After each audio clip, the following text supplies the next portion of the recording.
আসসালামু আলাইকুম সম্মানিত দর্শক, আজকে আপনাদের সামনে যেই ঘাসটি গণনা করা হচ্ছে এটি হলো বিশ্বসেরা আমেরিকান গুয়াতিমালা ঘাসের চারা।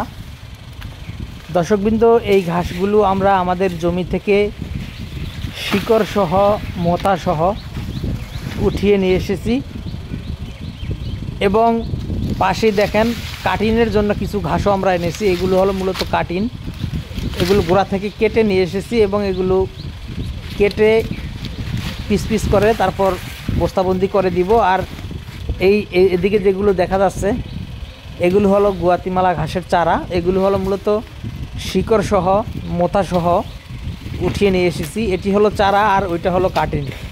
তো দর্শক, বর্তমানে আমাদের কাছে গুয়াতিমালা ঘাসের কাটিন এবং চারা দুইটাই রয়েছে।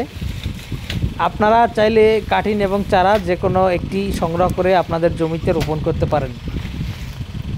তো দর্শকবৃন্দ, পাশাপাশি আমাদের কাছে ডক্টর জহির স্যারের চীন থেকে আমদানিকৃত জারা ঘাসের কাটিনটা রয়েছে। দেখেন এখানে অল্প কিছু জারা ঘাসের কাটিনও রয়েছে, তবে আমাদের কাছে পর্যাপ্ত পরিমাণে 100% পরিপক্ক জারা ঘাসের কাটিন কিন্তু আমাদের কাছে রয়েছে। আপনারা চাইলে সেই ডক্টর জহির স্যারের চীন থেকে আনা জারা ঘাসের কাটিনটি সংগ্রহ করতে পারেন। তো দর্শক শ্রোতা, এছাড়াও ইন্দোনেশিয়ান স্মার্ট নেপিয়ার ঘাসের কাটিন রয়েছে এবং আরেকটি ঘাস বাংলাদেশে নতুন যে এসেছে, প্রচুর ফলন হয়, সেটি হলো তাইওয়ান হাইব্রিড। সেই তাইওয়ান হাইব্রিড ঘাসটি আমাদের কাছে রয়েছে। পাশাপাশি এলিফ্যান্ট হাইব্রিড, সবুজ পাকসন, লাল পাকসন ঘাসের কাটিনও রয়েছে এবং পানিতে চাষ হয় জার্মান হোয়াইট এবং অজানা, এই দুইটি ঘাসের কাটিনও আমাদের কাছে রয়েছে। আপনি চাইলে যে কোনো একটি সংগ্রহ করতে পারেন।